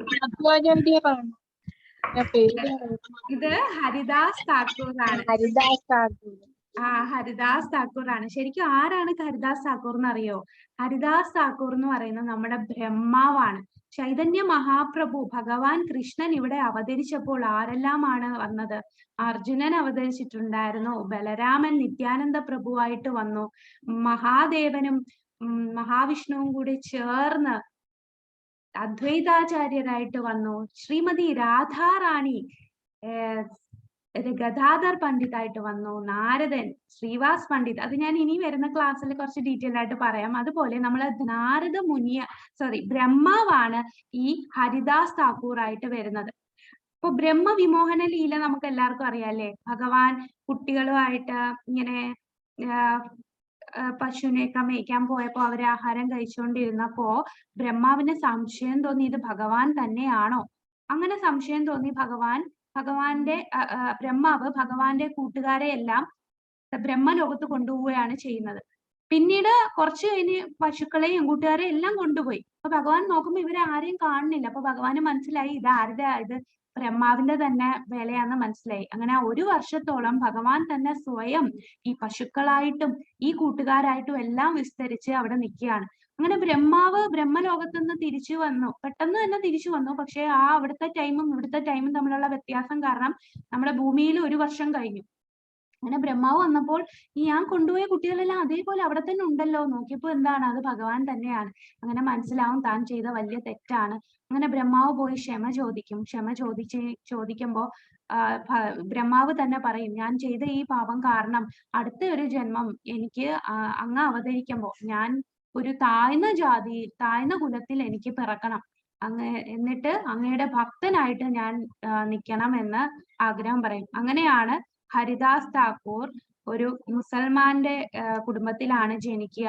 അദ്ദേഹം മുസ്ലിം ആയിട്ട് പോലും അദ്ദേഹം ഹരിനാമം സ്വീകരിച്ച് നിത്യം ഹരേ കൃഷ്ണ കൃഷ്ണ കൃഷ്ണ ഹരേ ഹരേ, ഹരേ രാമ രാമ രാമ ഹരേ ഹരേ 24 മണിക്കൂറും അദ്ദേഹം ചൊല്ലും. ഒരു ദിവസം 3 ലക്ഷം ഹരിനാമമാണ് ചൊല്ലുന്നത്. അതിനാൽ അദ്ദേഹത്തെ ചൈതന്യ മഹാപ്രഭു നാമാചാര്യർ എന്ന പേരാണ് കൊടുത്തിരിക്കുന്നത്. അപ്പൊ നാമാചാര്യർ വെറും 500 വർഷങ്ങൾക്ക് മുമ്പ് നടന്ന സംഭവമാണ് ഇത്. നമ്മളുടെ രാജ്യത്ത് മുഗൾസ് ഭരിച്ചുകൊണ്ടിരുന്ന ആ ഒരു കാലഘട്ടത്തിലാണ് ഇത് സംഭവിച്ചത്. അപ്പൊ ഈ നാമാചാര്യർ ഇദ്ദേഹം വളരെ വലിയൊരു ഭക്തനായപ്പോൾ ആ നാട്ടിലുള്ള ആൾക്കാരെല്ലാം ഇദ്ദേഹത്തെ ആരാധിക്കാൻ തുടങ്ങി. അപ്പൊ ആ നാട്ടിലെ നവാബിന് ദേഷ്യം തോന്നി. ആ ഒരു നാട്ടിലുള്ള ആൾക്ക് ദേഷ്യം തോന്നിയിട്ട് രാമാനന്ദ ഖാൻ അദ്ദേഹം എന്താ ചെയ്യുന്നതെന്ന് പറഞ്ഞാൽ ഒരു വേശ്യ സ്ത്രീയെ പറഞ്ഞു വിടുകയാണ് ചെയ്യുന്നത്. ആ വേശ്യ സ്ത്രീ ചെന്ന്, ഇദ്ദേഹം വളരെ യങ് ആണ്, ആ ഒരു യുവത്വത്തിൽ നിൽക്കുന്ന ആ ഒരു വ്യക്തിയാണ്, എന്തായാലും ഈ സ്ത്രീയെ കാണുമ്പോൾ അദ്ദേഹത്തിന് ആ ദുഷ്പേര് എന്തായാലും വന്നുകൊള്ളും എന്ന് കരുതിയാണ് വേശ്യ സ്ത്രീയെ പറഞ്ഞു വിടുക. എന്നാൽ ഇദ്ദേഹം എന്താ പറയുന്നത്? അവര് ചെന്ന് അദ്ദേഹത്തിനെ ആകൃഷ്ടനാക്കാൻ ശ്രമിക്കുമ്പോൾ നമ്മുടെ ഹരിദാസ് താക്കൂർ പറയും, നിങ്ങൾ ഒന്ന് വെയിറ്റ് ചെയ്യുവോ, ഞാൻ ഇങ്ങനെ 3 ലക്ഷം ഹരിനാമം ചൊല്ലാം എന്ന പ്രതിജ്ഞ എടുത്തിട്ടുണ്ട് ഭഗവാന് മുമ്പിൽ. അതിനാൽ ഞാൻ അത് തീർത്താൽ ഉടനെ നിങ്ങളടുത്ത് ഞാൻ സംസാരിക്കാം, നിങ്ങളുടെ ആഗ്രഹം സാധിക്കാം എന്ന് പറഞ്ഞ് അദ്ദേഹം നാമം ജപിക്കുകയാണ്. നാമം ജപിച്ച് അവസാനം നേരം വെളുത്തപ്പോൾ ആ സ്ത്രീ മടങ്ങിപ്പോകും. പിറ്റേന്ന് ഇതേപോലെ സ്ത്രീ വരികയാണ്. പിറ്റേന്ന് വന്നപ്പോഴും ഇദ്ദേഹം പറയും, എന്നോട് ക്ഷമിക്കൂ, ഇന്നലെ എനിക്ക് താമസിച്ചു പോയി ഞാൻ ഈ നാമജപം തീർക്കാൻ, ഇന്ന് ഞാൻ നേരത്തെ എന്തായാലും തീർക്കാം, നിങ്ങൾ വെയിറ്റ് ചെയ്യൂ. അന്നും അതുപോലെ അദ്ദേഹം നാമം ജപിച്ച് നേരം വെളുക്കാറായപ്പോ ഇവര് പോവുകയാണ്. പിന്നീട് വന്നപ്പോൾ ഇവർക്ക് ആകെ കൂടി വേവലാതിയായി. കാരണം ഇതുവരെ അവരുടെ ജീവിതത്തിൽ ഇങ്ങനെ ഒരു സംഭവം ഉണ്ടായിട്ടില്ല. ഒരു പുരുഷനും അവരെ ഇങ്ങനെ വെയിറ്റ് ചെയ്യാൻ പറഞ്ഞിട്ടില്ല. ഇതിൽ എന്താണ് ഇത്രയും, ഈ ഒരു സ്ത്രീയായ എന്നെക്കാളും ഇത്രയും രുചിയായിട്ട് അദ്ദേഹത്തിന് ഈ നാമജപത്തിന് ആണല്ലോ, എന്താണ് അതിനകത്തുള്ളത് എന്ന് മനസ്സിലാക്കി അവര് വന്ന് അദ്ദേഹത്തിന്റെ കാൽപാദത്തിൽ 3-ാമത്തെ ദിവസം വന്ന് വീണിട്ട് ക്ഷമ ചോദിക്കും. ഇതൊരു ഗൂഢാലോചനയുടെ ഭാഗമായിട്ട് ഞാൻ വന്നതാണ്, അങ്ങേ ആകൃഷ്ടനാക്കാൻ, എന്നോട് ക്ഷമിക്കൂ, എന്നെ അങ്ങ് ഒരു ശിഷ്യയായിട്ട് സ്വീകരിക്കൂ. അപ്പൊ ഹരിദാസ് താക്കൂർ പറയും, എനിക്കിത് അറിയായിരുന്നു, നിനക്ക് ആ ഒരു ഇത് തരാൻ വേണ്ടിയാണ് ഞാൻ ഇവിടുന്ന് പോകാതെ ഇരുന്നത്, അതിനാൽ ഞാൻ നിനക്ക് ദീക്ഷ തരുന്നു. അങ്ങനെ ഹരിനാമം ഈ സ്ത്രീക്ക് കൊടുക്കുകയാണ്. അവര് തലമുണ്ടനം ചെയ്ത് അവരുടെ ആഭരണങ്ങളെല്ലാം ബ്രാഹ്മണർക്ക് കൊടുത്ത് ഹരിദാസ് താക്കൂർ എവിടെ ഇരുന്നോ അവിടെ ഇരുന്ന് നാമം ജപിക്കുകയാണ് ചെയ്തത്. ഹരിദാസ് താക്കൂറിന്റെ ആ ഒരു മനോഭാവം എന്തായിരുന്നു? അദ്ദേഹം ഭക്തിയുതമായിട്ട് ആണ് ആ സേവനം ചെയ്തത്. ഫലം കാംക്ഷിക്കാതെ എല്ലാം ഭഗവാൻ അർപ്പിച്ച് അങ്ങനെ ചെയ്യുമ്പോൾ നമ്മളുടെ ഇന്ദ്രിയങ്ങളെ ഒന്നും ചെയ്യാൻ സാധിക്കില്ല. ഇന്ദ്രിയങ്ങളെല്ലാം ഭഗവാന് വേണ്ടിയായിരിക്കും. ഇതുപോലെ മറ്റ് ഒരു ആൺ പെൺ റിലേഷൻ പോലും അത്രയും ശക്തിയുള്ളതാണ് ആ ഒരു റിലേഷൻ. ഒരു സ്ത്രീക്കും പുരുഷനും തോന്നുന്ന ആകർഷണം, അതിനെ പോലും മുറിക്കാനുള്ള ശക്തിയാണ് ഈ ഹരിനാമത്തിനുള്ളതും ഭഗവാന്റെ ഭക്തിയുത സേവനത്തിനും ഉള്ളത് എന്ന് അദ്ദേഹം കാണിച്ചു തരികയാണ് ചെയ്തത്. ഇനി 12-ാമത്തെ ശ്ലോകം നോക്കാം. യുക്തകർമ്മ ഫലം ത്യക്ത്വാ ശാന്തിമാപ്നോതി നൈഷ്ഠികം അയുക്തകാമകാരേണ ഫലേ സക്തോ നിബധ്യതേ. സ്ഥിരചിത്തനായ ഒരു ഭക്തൻ കർമ്മഫലങ്ങളെല്ലാം എനിക്കർപ്പിക്കുന്നത് കൊണ്ട് സമ്പൂർണ്ണ സമാധാനം നേടുന്നു. എന്നാൽ ഈശ്വരനിൽ നിന്ന് വേർപെട്ടു നിൽക്കുന്നവർ തന്റെ കർമ്മഫലങ്ങളിൽ അത്യാഗ്രഹികളായതിനാൽ അതിൽപ്പെട്ട് വലയുകയാണ് ചെയ്യുന്നത്. അപ്പൊ കൃഷ്ണാവബോധമുള്ള ഒരു വ്യക്തിയും ഒരു ശാരീരിക അവബോധമുള്ള വ്യക്തിയും തമ്മിലുള്ള ആ ഒരു വ്യത്യാസമാണ് 12-ാം ശ്ലോകത്തിൽ പറയുന്നത്. കൃഷ്ണാവബോധമുള്ള വ്യക്തി എങ്ങനെയാണ്? സ്ഥിരചിത്തനായ ഒരു ഭക്തൻ കർമ്മഫലമെല്ലാം ഭഗവാൻ അർപ്പിക്കും, അങ്ങനെ സമാധാനത്തോടു കൂടിയായിരിക്കും ജീവിക്കുക. എന്നാൽ ശാരീരിക ബോധത്തിലുള്ളവർ എന്താണ്? ഞാനാണ് എന്ന് ചിന്തിച്ച് ജീവിക്കുന്നവർക്ക് എന്താണ്? അവരെല്ലാം പ്രതീക്ഷിക്കും, കർമ്മം ചെയ്യുമ്പോൾ അതിന്റെ ഫലം പ്രതീക്ഷിക്കും. ഞാൻ രാവു തൊട്ട് നേരം വെളുത്തപ്പോ തൊട്ട് രാത്രി വരെ ഇത്രയും ജോലി ചെയ്തു, കഷ്ടപ്പെട്ട് ജോലി ചെയ്തു, എന്നിട്ട് എനിക്ക് ഇത്രയും അതിന്റെ സാലറി എനിക്ക് കിട്ടുന്നുള്ളൂ, എനിക്ക് ഇതിലും കൂടുതൽ സാലറി, അങ്ങനെ നമ്മൾ ഫലം പ്രതീക്ഷിക്കും. അങ്ങനെ പ്രതീക്ഷിക്കുമ്പോൾ നമ്മൾ അത്യാഗ്രഹികളാണ്. നമുക്ക് ഇപ്പം നമ്മൾ ചിന്തിക്കും, എനിക്കൊരു 10 ലക്ഷം കിട്ടിയിരുന്നെങ്കിൽ എന്റെ എല്ലാ പ്രശ്നങ്ങളും തീരും. എന്നാൽ മനുഷ്യന് 10 ലക്ഷം കിട്ടിക്കഴിഞ്ഞാൽ പിന്നെന്താണ്? എനിക്കൊരു 20 കൂടെ കിട്ടിയിരുന്നെങ്കിൽ. ഒരിക്കലും നമ്മളുടെ ആഗ്രഹം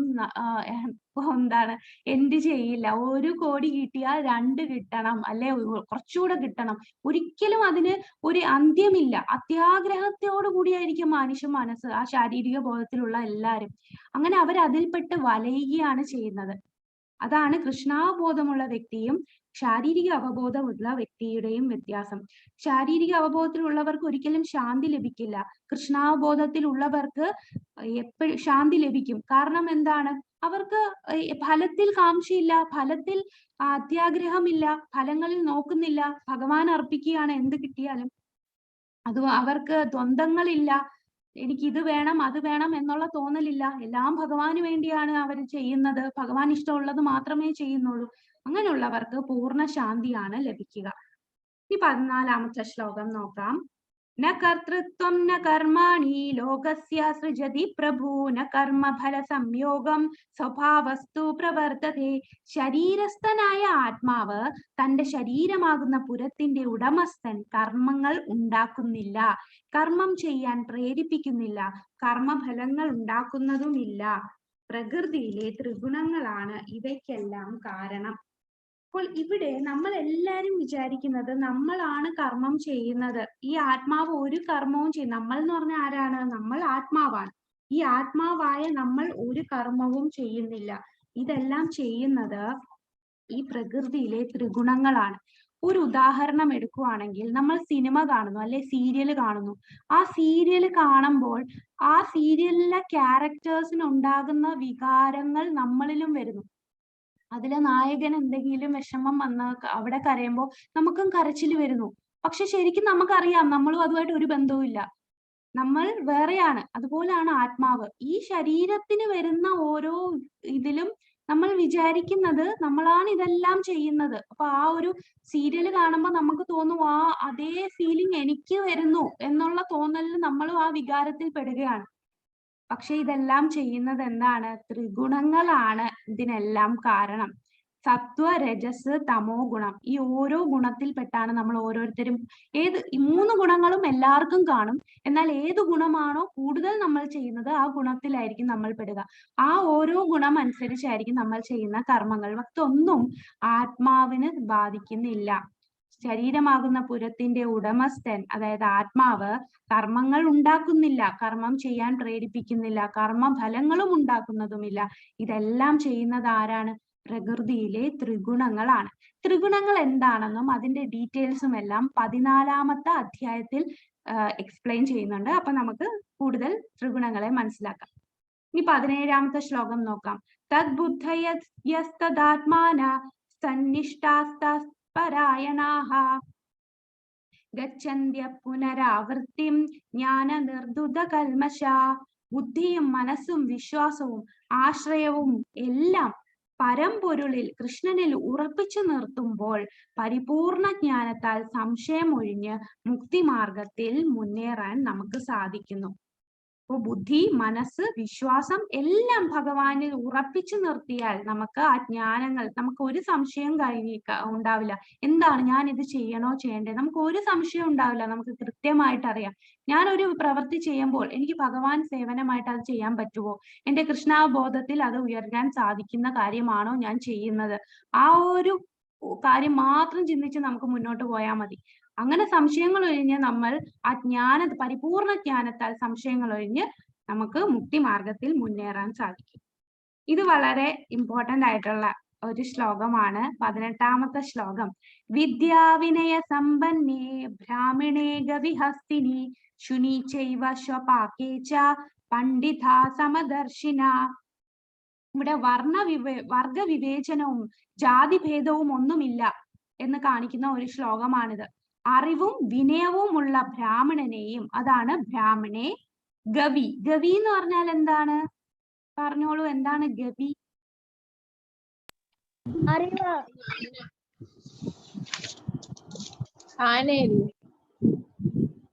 ഗവി, ഗവി എന്ന് പറഞ്ഞാൽ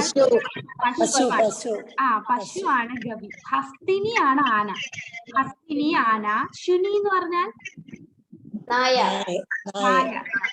നായ. ശുനി ചൈവ സ്വപാകെ. സ്വപാകെ എന്ന് പറയുന്നത് ചണ്ടാളൻ.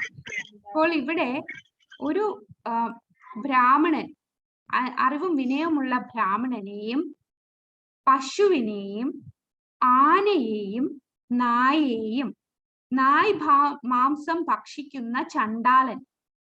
ചണ്ടാളൻ എന്ന ഒരു വർഗം ശരിക്കും വർണ്ണാശ്രമത്തിൽ പോലും വരാത്ത ഒരു ഇനം ആൾക്കാരാണ്. അവർ നായ് മാംസം ഭക്ഷിക്കുന്ന ആൾക്കാരാണ്.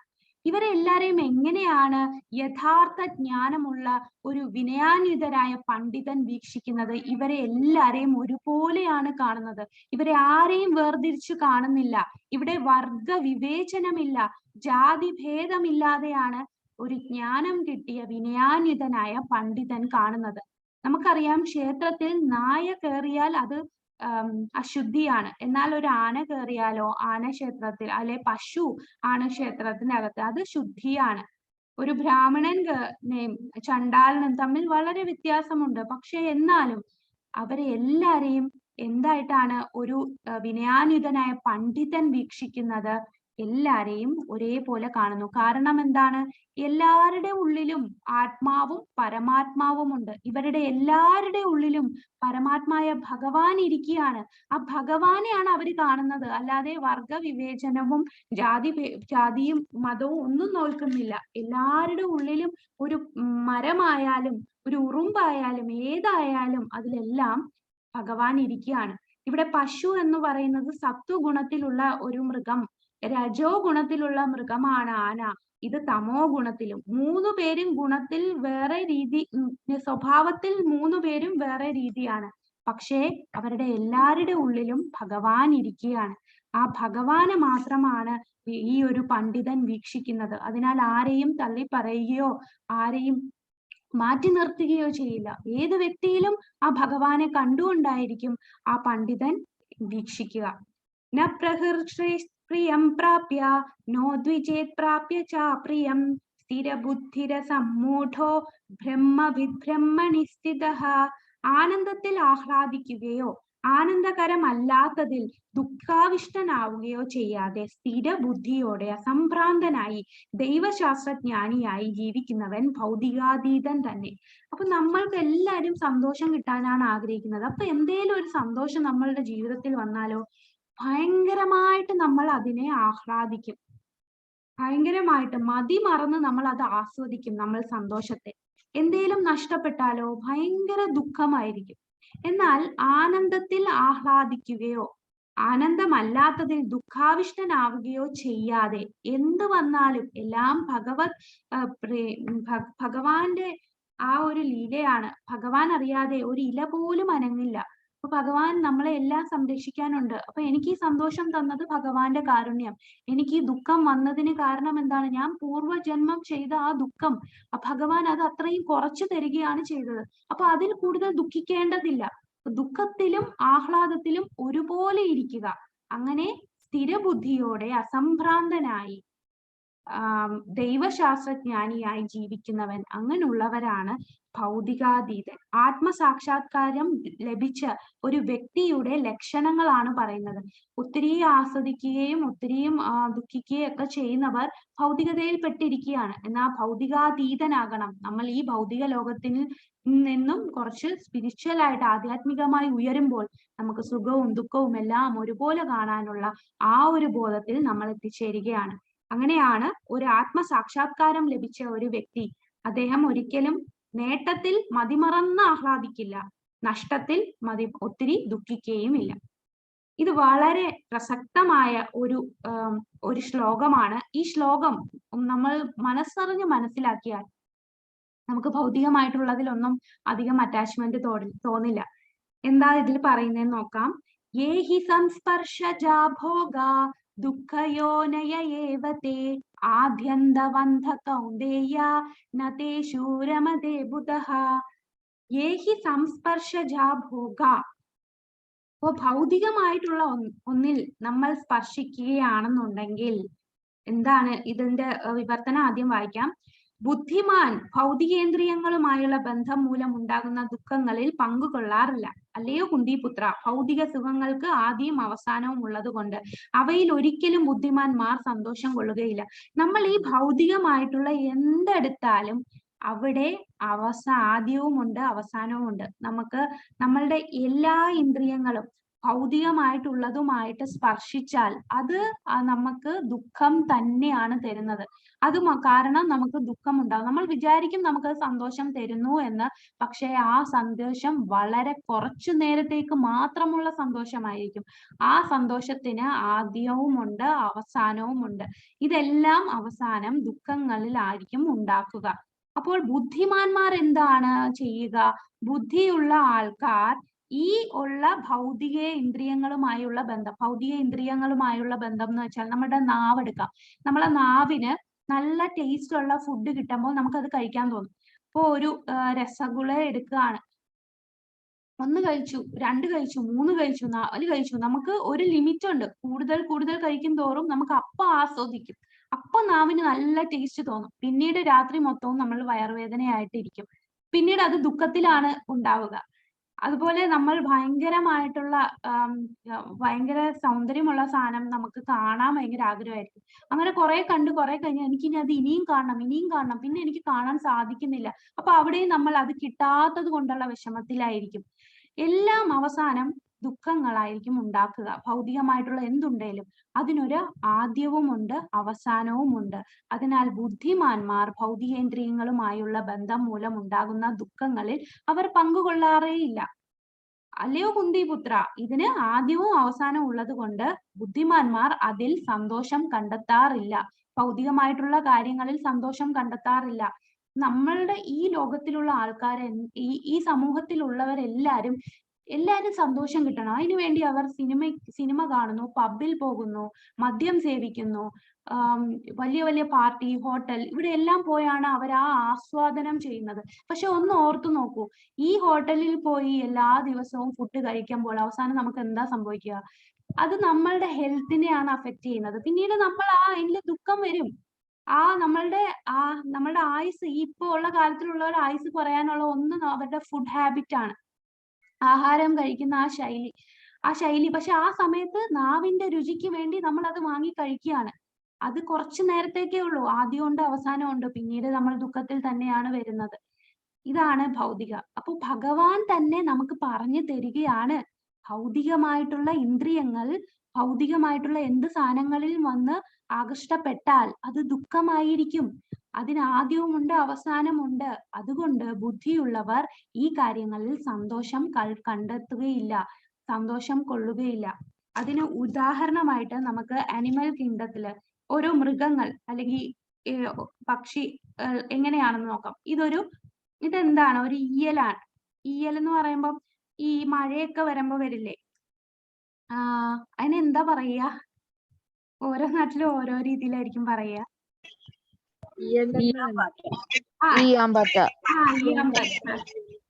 അതെ, ഇത് ഒരു ദിവസം മഴ പെയ്യുമ്പോഴാണ് സാധാരണ വരിക.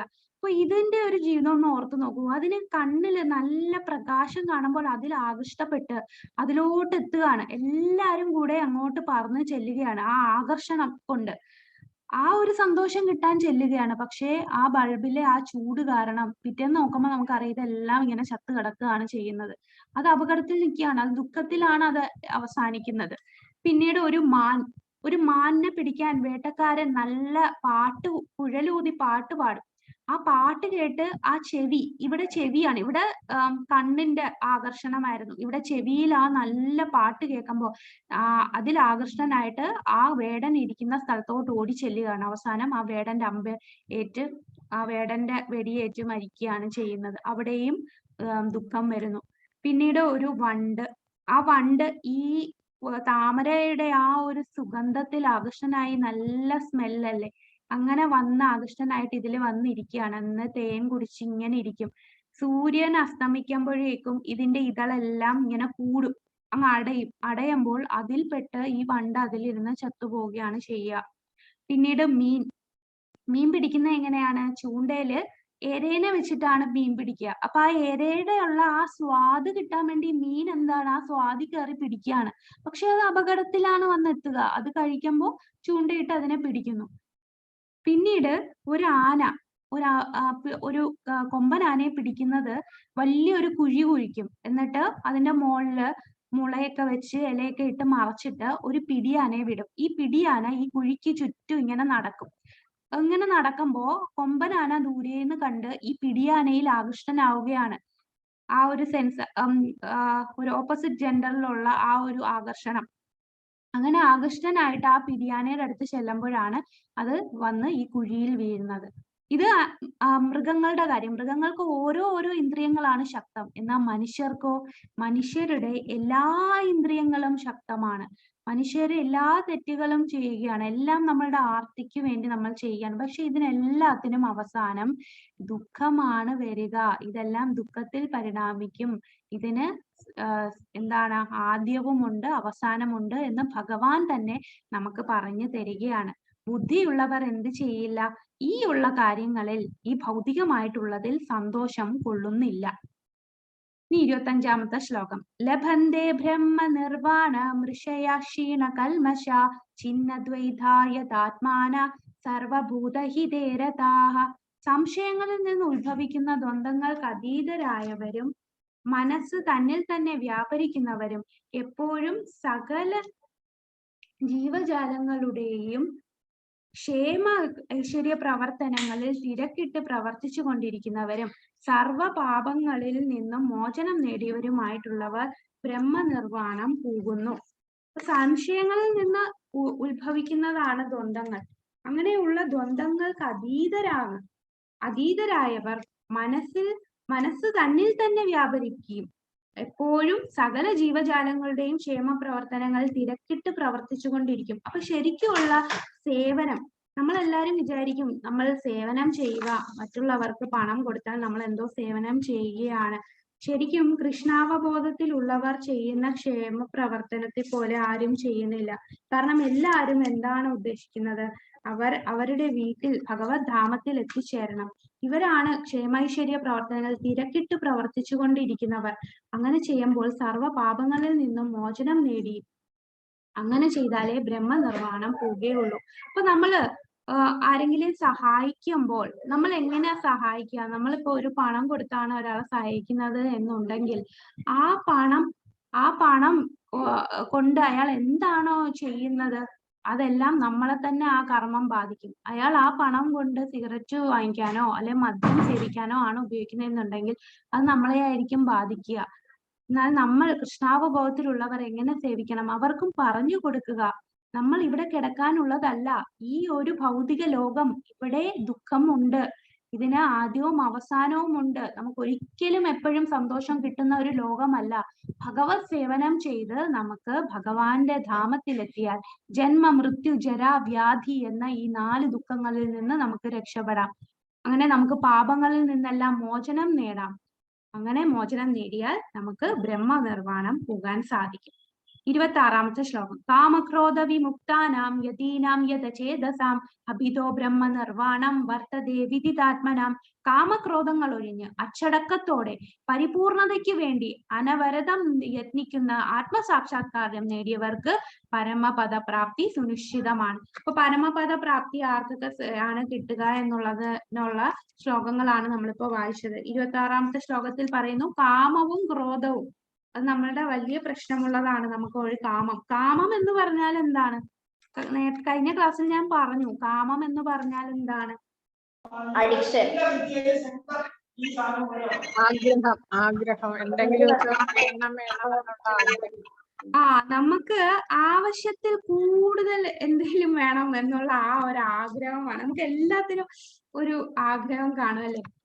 അപ്പോ എന്ത് ആഗ്രഹമാണോ ഭഗവത് സേവനം അല്ലാതെ ഞാൻ ആഗ്രഹിക്കുന്നത് അതെല്ലാം കാമമാണ്. ഭഗവാന് വേണ്ടി സേവനം ചെയ്യാത്ത രീതിയിലുള്ള ആഗ്രഹങ്ങളെല്ലാം കാമമാണ്. കാമവും ക്രോധം നമുക്ക് എല്ലാവർക്കും. ക്രോധം വരാനുള്ള റീസൺ എന്താണ്? കാമത്തിൽ നിന്നാണ് ക്രോധം ഉണ്ടാകുന്നത്. കാമം എന്ന് പറഞ്ഞാൽ എനിക്കത് വേണം എന്നുള്ള ആഗ്രഹം. ആ ആഗ്രഹം സാധിക്കാതിരിക്കുമ്പോൾ നമുക്ക് ദേഷ്യം വരും. അതാണ് ക്രോധം. അപ്പൊ ഈ കാമക്രോധങ്ങൾ ഒഴിഞ്ഞ് അച്ചടക്കത്തോടുകൂടി പരിപൂർണതയ്ക്ക് വേണ്ടി യത്നിക്കുന്ന ആത്മസാക്ഷാത്കാരം നേടിയവരാണ് പരമപദം പ്രാപ്തി സുനിശ്ചിതമാണ്. നോട്ടം കൊണ്ട് മാത്രമാണ് അത്രേ മത്സ്യം കുഞ്ഞുങ്ങളെ പോറ്റുന്നത്. ആമ ധ്യാനം കൊണ്ട്. ആമ കരയിലാണ് മുട്ടയിടുന്നത്. അപ്പോ മത്സ്യം കുഞ്ഞുങ്ങളെ നോക്കിയാണ്, അതിന്റെ ദൃഷ്ടിയുടെ ശക്തി കൊണ്ടാണ് അതിനെ പോറ്റുന്നത്. ആമ എന്ന് പറഞ്ഞാൽ കരയിൽ മുട്ടയിട്ടിട്ട് ആമ വെള്ളത്തിൽ കിടക്കും. എന്നിട്ട് അത് എപ്പോഴും മുട്ടയിൽ തന്നെ ധ്യാനിച്ചുകൊണ്ടിരിക്കും. ആ മുട്ടകളിൽ മനസ്സൂന്നുകയാണ് ചെയ്യുന്നത്. അതുപോലെ നമ്മൾ ഭക്തർ എന്താ ചെയ്യണ്ടേ? കൃഷ്ണാബോധമുള്ള ഭക്തർ ഭഗവത് ധാമത്തിൽ നിന്ന് വിദൂരസ്ഥനെങ്കിലും, ഭഗവാൻ അങ്ങ് ദൂരെയാണല്ലേ, ഗോലോക വൃന്ദാവനത്തിൽ ഭഗവാൻ ഇരിക്കുന്നു. എന്നാൽ നമ്മൾ നിരന്തരമായി ധ്യാനിക്കുന്നു. കൃഷ്ണാവബോധ പ്രവർത്തനം കൊണ്ട് ആ ധാമത്തിലേക്ക് സ്വയം ഉയരാം. അപ്പൊ ഭഗവത് ധാമത്തിലേക്ക് ഉയരാൻ ഈ ആമ മുട്ടയിടുന്നത് കരയിലാണ്, എന്നിട്ട് വെള്ളത്തിലിരുന്ന് ധ്യാനിക്കും. ഭഗവാന്റെ ധാമം അങ്ങ് വളരെ വിദൂരമാണ്. ആ ധാമത്തിൽ തന്നെ നമ്മൾ ധ്യാനം ചെയ്താൽ നമുക്ക് ആ ധാമത്തിൽ ഉയരാൻ സാധിക്കും. ഭൗതിക ക്ലേശങ്ങളുടെ ആഘാതം അയാൾക്ക് അനുഭവപ്പെടില്ല. ഭൗതികമായിട്ട് പല കാര്യങ്ങളും ഉണ്ടാകും. നമ്മളെ പലരും ഇൻസൾട്ട് ചെയ്യും, നമ്മളെ പലരും വേദനിപ്പിക്കും. പക്ഷെ നമുക്ക് അതൊന്നും അഫക്റ്റ് ചെയ്യില്ല. കാരണം നമ്മളെ ധ്യാനം മൊത്തം ഭഗവാനിലായിരിക്കും. അങ്ങനെ ധ്യാനിച്ചുകൊണ്ടിരിക്കുമ്പോൾ നമുക്ക് ഭൗതികമായ ക്ലേശങ്ങളുടെ ആഘാതം അനുഭവപ്പെടില്ല. സദാ പരമപുരുഷനിൽ മുഴുകിയിരിക്കുന്നത് മൂലം പ്രാപഞ്ചിക ക്ലേശങ്ങൾ തീണ്ടാത്ത ഈ അവസ്ഥയാണ് ബ്രഹ്മനിർവാണം എന്ന് പറയുന്നത്. സദാസമയം ഭഗവാനിൽ തന്നെ മുഴുകിയിരിക്കുക. അപ്പോൾ ഭൗതികമായിട്ടുള്ള ഒന്നും നമ്മളെ തീണ്ടുകയില്ല. ആ ഒരു അവസ്ഥയെ ബ്രഹ്മനിർവാണം എന്ന് പറയുന്നു. ഇതാണ് അവസാനത്തെ ശ്ലോകം. അപ്പോ നമ്മളുടെ ഈ അധ്യായത്തില് മൊത്തം 29 ശ്ലോകമാണ് 5-ാം അധ്യായത്തില്. ഈ 29ാമത്തെ ശ്ലോകം മനസ്സിലാക്കി കഴിഞ്ഞാൽ നമുക്ക് നിത്യം ശാന്തി ലഭിക്കും. ഇത് ശാന്തി നേടാനുള്ള വഴി എന്നാണ് പ്രഭുപാദർ ഈ ഒരു ശ്ലോകത്തിൽ പറയുന്നത്. ഭോക്താരാം യജ്ഞ തപസാം സർവലോക മഹേശ്വരം സുഹൃദം സർവഭൂതാനാം ജ്ഞാത്വാ മാം ശാന്തി മൃച്ഛതി.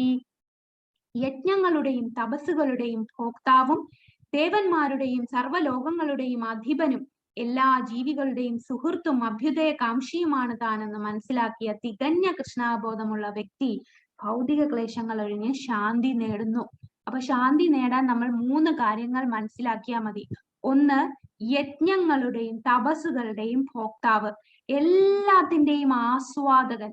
ആ ഭോക്താവ് അത് ആരാണ്? അത് ഭഗവാൻ മാത്രമാണ്. നമ്മൾ എന്തെല്ലാം യജ്ഞങ്ങൾ ചെയ്തോ, നമ്മൾ എന്തെല്ലാം സാക്രിഫൈസ് തപശ്ചര്യകൾ ചെയ്യുന്നോ, നമ്മൾ പല കാര്യങ്ങൾക്കും നമ്മൾ തപസ് ചെയ്യും, പല കാര്യങ്ങൾക്കും നമ്മൾ യജ്ഞം ചെയ്യും, നമ്മൾ ചിലപ്പോൾ വ്രതം എടുക്കാറുണ്ട്. ഇതെല്ലാം അവസാനം ആസ്വദിക്കുന്ന ഒരേ ഒരു വ്യക്തിയേ ഉള്ളൂ, അത് ഭഗവാനാണ്. യജ്ഞകുണ്ഡം എന്ന് പറയുന്നത് ഭഗവാന്റെ വായയാണ് എന്നാണ് പറയുന്നത്. അപ്പോൾ ഈ യജ്ഞം ചെയ്യുന്നതും തപസ് ചെയ്യുന്നതും എല്ലാം അവസാനം ഭഗവാനിലാണ് എത്തിച്ചേരുന്നത്. ഭോക്താവാണ് അദ്ദേഹം.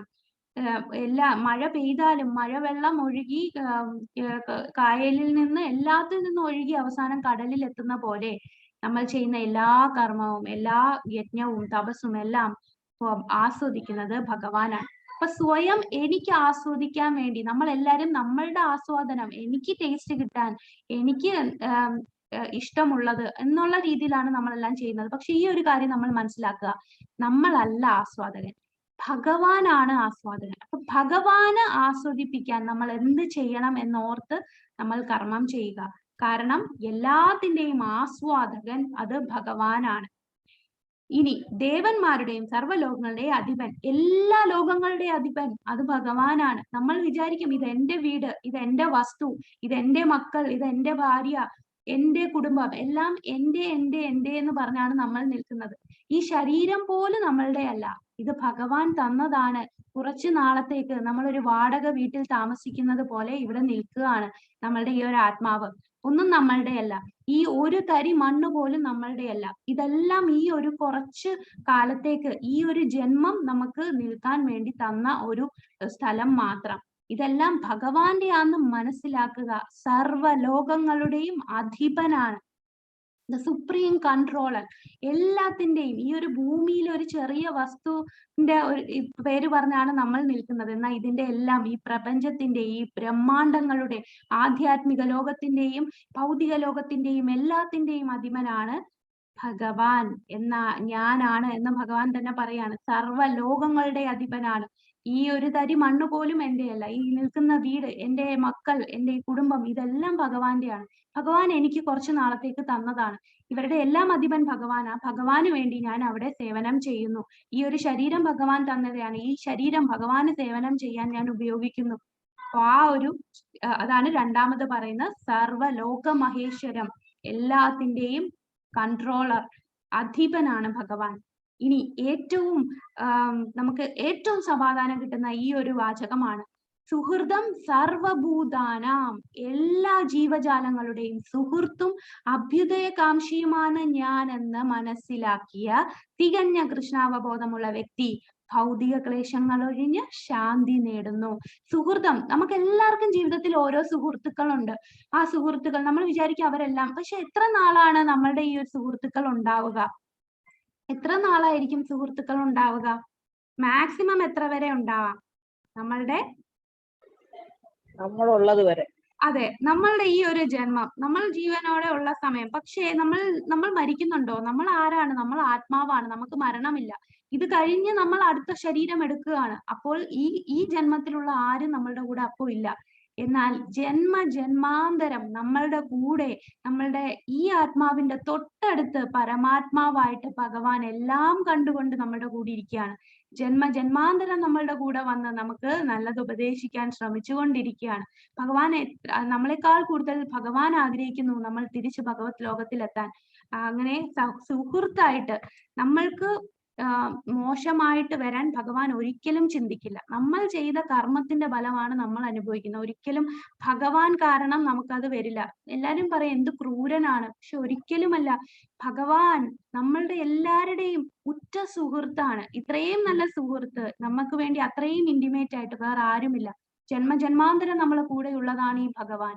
ഈ ഭഗവാൻ അറിയാതെ ഒന്നും ഈ ലോകത്ത് നടക്കില്ല. നമ്മളുടെ നല്ലതിന് വേണ്ടിയാണ് നമുക്ക് പ്രശ്നങ്ങൾ വരുമ്പോൾ വിചാരിക്കും, പക്ഷെ ആ പ്രശ്നങ്ങളുടെ ഉത്തരവാദി ഒരിക്കലും ദൈവമല്ല. നമ്മൾ ചെയ്ത കർമ്മഫലം നമ്മൾ അനുഭവിക്കുന്നു. നമ്മൾ ആ കർമ്മഫലം അനുഭവിക്കാതിരിക്കാൻ എന്ത് ചെയ്യുക? ഭഗവാന്റെ തിരുനാമം ജപിക്കുക. ആ സുഹൃത്തിനെ നമ്മൾ നിരന്തരം ഓർക്കുക. ആ സുഹൃത്തിനെ നമ്മൾ പ്രാർത്ഥിച്ചുകൊണ്ടിരുന്നാൽ എന്ത് കർമ്മം ചെയ്യുമ്പോഴും ഭഗവത് സേവനമായിട്ട് അത് ചെയ്യുകയാണെങ്കിൽ, ഭഗവാൻ അർപ്പിച്ച് നമ്മൾ പ്രവൃത്തി ചെയ്യുവാണെങ്കിൽ ആ ഭഗവാനിൽ നമുക്ക് എത്തിച്ചേരാൻ സാധിക്കും. അപ്പൊ ഈ 3 കാര്യങ്ങൾ മനസ്സിലാക്കിയവൻ ഭൗതിക ക്ലേശങ്ങൾ ഒഴിഞ്ഞ് ശാന്തി നേടുകയാണ്. എല്ലാത്തിന്റെയും ഭോക്താവ്, എല്ലാത്തിന്റെയും അധിപൻ, എല്ലാവരുടെയും ഏറ്റവും ഉത്തമ സുഹൃത്ത്. എല്ലാവരുടെയും എന്ന് പറഞ്ഞാൽ നമ്മൾ മനുഷ്യർക്ക് മാത്രമല്ല, മൃഗങ്ങളുടെയും സസ്യങ്ങളുടെയും എല്ലാ പക്ഷികളുടെയും ചെറിയ ഇൻസെക്ട്സിന്റെയും എല്ലാവരുടെയും സുഹൃത്താണ്.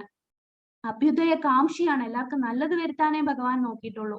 ഞാനൊരു ഉറുമ്പായിട്ട് ജനിച്ചെങ്കിൽ എന്റെ കർമ്മഫലം കൊണ്ട് ഞാൻ ഉറുമ്പായതാണ്. അത് ഭഗവാൻ ഒരു പങ്കുമില്ല. അപ്പൊ അത് മനസ്സിലാക്കി ഭഗവാനാണ് നമ്മളുടെ സുഹൃത്തെന്ന് ഈ 3 കാര്യങ്ങൾ മനസ്സിലാക്കിയാൽ നമുക്ക് ശാന്തി നേടാൻ സാധിക്കും. ഇപ്പൊ കൃഷ്ണാവബോധ പ്രവർത്തനത്തിൽ എങ്ങനെയാ? ഭഗവാനാണ് പരമമായ ഭോക്താവ്, പരമാധികാരി, നമ്മുടെ സുഹൃത്തും അഭ്യുദയ കാംക്ഷിയുമാണ് അദ്ദേഹം. ഇതാണ് ബ്രഹ്മവിമോഹന ലീല. ഇത് നമ്മൾ നേരത്തെ പറഞ്ഞു. ബ്രഹ്മാവ് കുട്ടികളെ ഇങ്ങനെ കൊണ്ടുപോകുന്നു, പിന്നീട് ഭഗവാൻ തന്നെ വിസ്തരിക്കുന്നു. അങ്ങനെ ബ്രഹ്മാവ് വന്ന് ക്ഷമ ചോദിക്കുന്നു. ഇപ്പൊ എല്ലാരും എന്റെ വീട് പോയേ എന്ന് ചിന്തിച്ച് കരയുന്നു. എന്നാൽ ഒരു ഭക്തൻ തന്റെ ഒരു വീട് നശിച്ചുപോയി, ഇപ്പൊ എന്തെങ്കിലും ഒരു ഭൂചലനം വന്ന് നമുക്ക് പ്രകൃതി ദുരന്തങ്ങൾ വരുമ്പോൾ നമ്മൾ അത് എങ്ങനെ കാണുക? ഒരു ഭക്തന്റെ ചിന്താഗതി എങ്ങനെയാന്ന് പറഞ്ഞാൽ, ഭഗവാൻ അറിയാതെ ഒന്നും നടക്കില്ല. ഇത് ഭഗവാന്റെ നിശ്ചയമാണ്. എന്റെ കർമ്മത്തിൽ ഇങ്ങനെ എനിക്ക് അനുഭവിക്കാനുണ്ട്, എന്റെ കർമ്മബലം കാരണം അത് സംഭവിക്കുന്നു. ഞാൻ അത് ഒരിക്കലും ഭഗവാനെ അല്ല പറയുക. എന്റെ കർമ്മബലം ഞാൻ അനുഭവിക്കുന്നു, ഞാൻ കൂടുതൽ ഭഗവത് സേവനം ചെയ്യും. ഇതാണ് ഭഗവാൻ നമുക്ക് തരുന്ന ആ ശാന്തിയുടെ ആ ഒരു ലെസൺ. എല്ലാവർക്കും നാമം ജപിക്കാം. 3 വട്ടം ഹരേ കൃഷ്ണ മഹാമന്ത്രം പറഞ്ഞ് നമുക്ക് ഇന്നത്തെ ക്ലാസ് ഇവിടെ അവസാനിപ്പിക്കാം. ഹരേ കൃഷ്ണ കൃഷ്ണ കൃഷ്ണ ഹരേ ഹരേ, ഹരേ രാമ രാമ രാമ ഹരേ ഹരേ, ഹരേ കൃഷ്ണ കൃഷ്ണ കൃഷ്ണ ഹരേ ഹരേ, ഹരേ രാമ രാമ ഹരേ കൃഷ്ണ കൃഷ്ണ കൃഷ്ണ ഹരേ രാമ രാമ രാമ ഹരേ